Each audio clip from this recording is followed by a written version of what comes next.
sini teman-teman pasti udah tahu semua tentang gelombang P, gelombang QRS kompleks ataupun si PR interval, terus juga interval QRS-nya kayak gimana.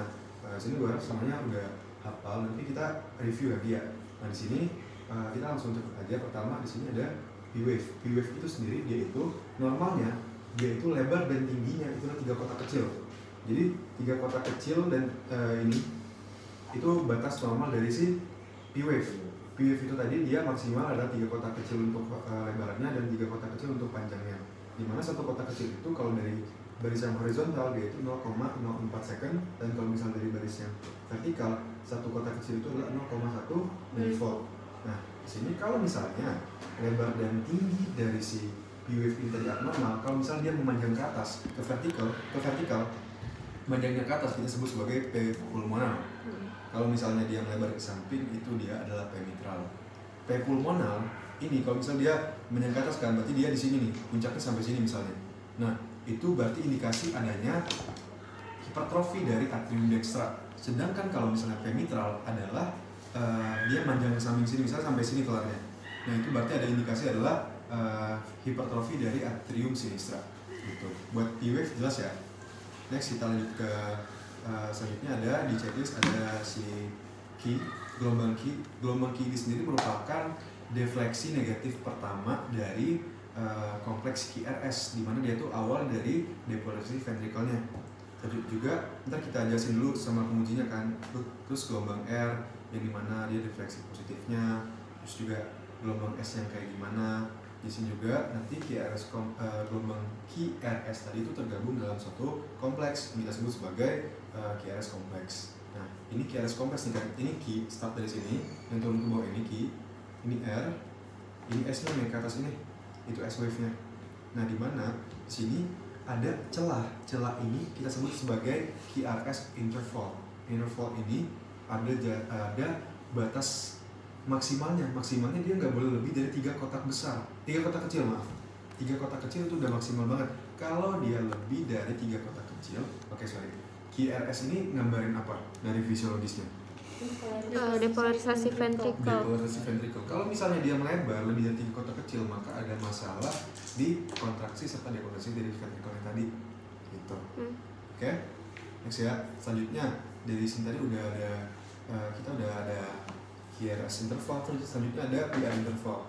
Nih, teman-teman lihat di sini ada interval yang PR interval. Dia start dari gelombang P sama akhir gelombang sebelum gelombang Q atau QRS kompleks tadi. Start dari sini sampai ke sini. Dimana dia tuh ada salah satunya di PR segmen. PR segmen itu kan nunjukin AV delay. Fisiologisnya kan di gelombang AV itu kan ada delay dulu kan. Nah, dimana dia tunjukin si PR segmen, ditunjukin pada PR segmen di EKG-nya. Tapi ketika ada pemanjangan dari PR interval tadi, nunjukin ada pemanjangan juga di PR segmen dong. Maka dari itu, kalau misalnya ada pemanjangan dari PR interval, berarti adanya AV block, gitu. Oke? Next, selanjutnya dari Q-wave tadi udah. Selanjutnya buat S-wave sama Q-wave tadi itu nggak ada batasan spesifik buat kotaknya berapa, nggak ada guideline yang menunjukkan hal tersebut. Jadi selanjutnya kita lanjut ke interval QT, Q sama T, dimana dia itu adalah jarak antara permulaan gelombang Q sampai akhir dari gelombang T, gitu. Kalau QT tadi itu kalau misalnya di pemeriksaan sini juga nggak ada batasnya yang spesifik juga.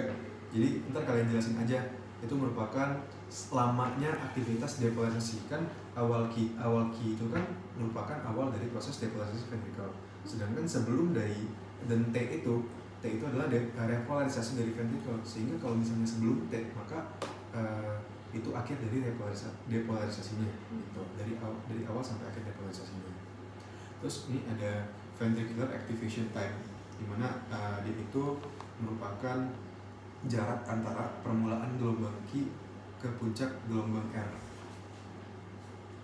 Permulaan gelombang Q ini yang di sini ke puncak gelombang R ini, itu jelasin aja letaknya ada di mana gitu buat si ventricular activation time itu kan fase di mana ventrikelnya teraktivasi, fase di mana dia depolarisasi, yakni adalah dimulai dari si Q wave dan ke R R wave-nya gitu. Terus juga ada G point. G point itu fase ketika terakhir kalinya si QRS segmen ya QRS kompleks maksudnya. Dari QRS kompleks yang terakhir ini, titiknya ini itu merupakan G point. Nah, G point ini kayak jadi syarat dan acuan kita buat menentukan apakah ST-nya ini, ST segmen ini dia depolarisasi, elevasi ataupun depresi gitu. Terus selanjutnya dari G point, ST segmen tadi udah ada yang depresi sama yang ada yang elevasi. Selanjutnya baru kita nilai ke EKG-nya. Habis kita identifikasi satu dari P wave dan R wave segala macam sampai selesai tadi, baru kita nilai EKG-nya. Yang pertama kita lihat dari rate-nya dulu, denyut nadinya. Nah di sini frekuensi nadi pasien tadi itu kita lihat dari EKG ada dua rumus, ada dua perbedaan antara yang regular sama yang irregular. Kalau yang regular, misalnya dia yang sama, misalnya kayak pada pasien yang takikardi, itu cara menentukan heart rate-nya itu adalah dengan misalnya kayak yang mana ya? Ini kan regular ya. Cara nentuin heart rate-nya itu kita tinggal lihat gelombang R sama gelombang R yang ini. Kalau misalnya dari regular bisa ditentukan dari leads yang mana aja. Oke? Jadi kita lihat aja dari sini antara R ke R-nya itu berapa kotak? 1, 2, 3 lebih dikit gitu. Jadi anggaplah 3,2 gitu. Jadi 300 dibagi 3 aja gitu misalnya. Jadi kira-kira pasien tadi heart rate-nya adalah 100 kurang dikit gitu. Oke, sampai sini aman nggak buat heart rate yang regular. Sedangkan kalau misalnya dia pasien kita irregular, kita harus cari lead yang panjang. Misalnya lead 2, biasanya yang panjang tuh lead 2 nih, yang sampai sini kan, yang paling bawah. Tuh. Jadi kita ukur 30 kotak besar. Sampai mana 30 kotak besar? Berarti sampai sini. Selanjutnya kita ukur si ininya, si R wave-nya. Ada berapa? 1, 2, 3 sampai batas 30 kotak tadi. Kalau misalnya ada 16, kemudian kita kaliin 10. Kalau misalnya ada 10, kaliin 10 jadi 100 heart rate-nya gitu. Aman nggak buat heart rate? Aman. Aman ya.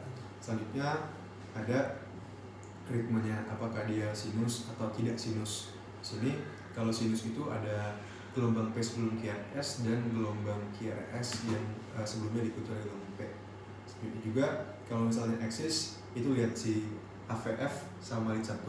Kalau misalnya AVF-nya negatif di checklist kayak gitu, nanti periksa dari si lead 2-nya gitu buat tentuin. Dan selanjutnya kita lihat apakah ada tanda-tanda hipertrofi pada pemeriksaan EKG-nya. Gimana tanda-tandanya? Tadi kan ada pulmonal, ada mitral, ataupun misalnya QRS-nya memanjang di ventricle itu berarti dia ada hipertrofi di ventricle-nya dan lain sebagainya. Terus kalau misalnya ada iskemik, ada infark, lihat ST-nya. Kalau misalnya dia meningkat, ST elevasi. Kalau misalnya dia nurun, berarti ST depresi. ST depresi diagnosisnya bisa apa? Antara UAP sama NSTEMI. Ntar ngomongnya periksa biomarker, terus itu diagnosisnya. Udah, selanjutnya kita sebelum kita bahas soal, teman-teman ada pertanyaan dulu nggak? Ada yang kurang jelas nggak tadi? Iya, bagian aksis tadi tuh yang lead 1 sama AVF positif, berarti aksisnya normal. Iya benar. Kalau misalnya lead 1, tahu nggak kapan dia positif, kapan dia negatif? Itu dilihat aja dari sininya.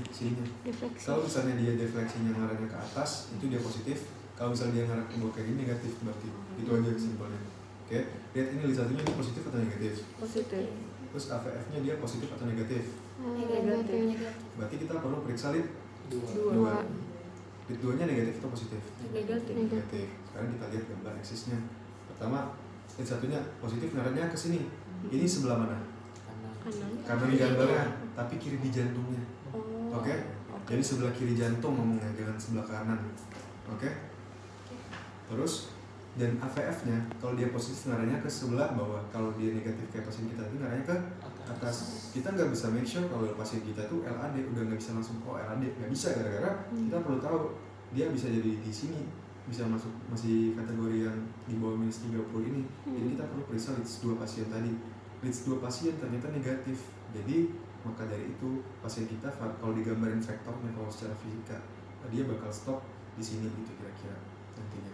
Kalau misalnya dia leads 2-nya positif, maka dia bakal ngarahnya lebih condong yang ke sini, gara-gara dia dari sini. Bayangin aja kalau yang tadi kan ada, nggak usah bayangin deh, susah. Jadi langsung aja, jadi leads 2-nya positifnya, kalau dia positif berarti dia normal gitu. Oke? Oke, itu buat aksis. Terus kalau buat rotasi nggak ada di checklist sih, tapi kalau Ini mau dijelasin nggak rotasi kira-kira? Boleh. Jelasin kan? Gue berharap tadi ngomong sih. Oke. Jadi kalau buat rotasi kita lihat V3 sama V4 nya dulu. Oke. Kalau rotasi cukup lihat sedapan prekordialnya aja. V1 sampai V6. Oke. Dimana kalau misalnya dia normal, lihat nih dari ini baseline kan? Ini baseline. Dari sini ke atas sama sini ke bawah sejajar atau enggak? Sejajar kan? Ini dari sini ke atas sama sini ke bawah sejajar atau enggak? Sejajar. Itu rotasinya normal, dia nggak ada rotasi jantungnya antara di V3 sama V4. Itu gue jelasin dengan simpelnya aja ya. Nih, cara simpel dan nangkep menurut gue ya. Sedangkan kan rotasi ada dua, ada rotasi yang searah sama arah jarum jam, sama ada yang berlawanan arah sama jarum jam. Kalau misalnya yang sejajarnya lu nggak temuin di V3 sama V4, malah lu temuinnya di V1 sama V2. Berarti dia rotasinya berlawanan arah dengan arah jarum jam. Oke? Kalau misalnya lu nemuinnya malah yang sejajarnya di V5 atau V6, berarti dia rotasinya searah dengan arah jarum jam. Gitu. Sebenarnya cuma nunjukin aja yang mana kayak oke, berarti masalahnya kalau misalnya berlawanan arah sama jarum jam tadi, kan dia rotanya di V1 sama V2. V1 sama V2 taruh di EKG-nya taruhnya di sini kan, di parasterol desa sinistra ICS 4. Berarti masalahnya ada di jantung yang hadapannya sama V1 sama V2 tadi. Cuma nunjukin itu tadi aja. Terus kalau V6, V5 di sini rotasinya, berarti rotasinya masalah jantungnya ke sini berarti. Di mana berarti di left ventricularnya gitu. Cuma nunjukin kayak bagian mana sih di jantung tadi ada masalah gitu. Oke, itu buat rotasi. Kira-kira paham nggak rotasi? Enggak, gue bingung tuh kalau di jantung tuh jantungnya gimana kalau rotasi? Bukan jantungnya yang bergeser, tapi kayak nunjukin di sebelah. Di sini ada masalah gitu, di V1 V2 ada masalah gitu. Ini kan titik jantung lo gitu.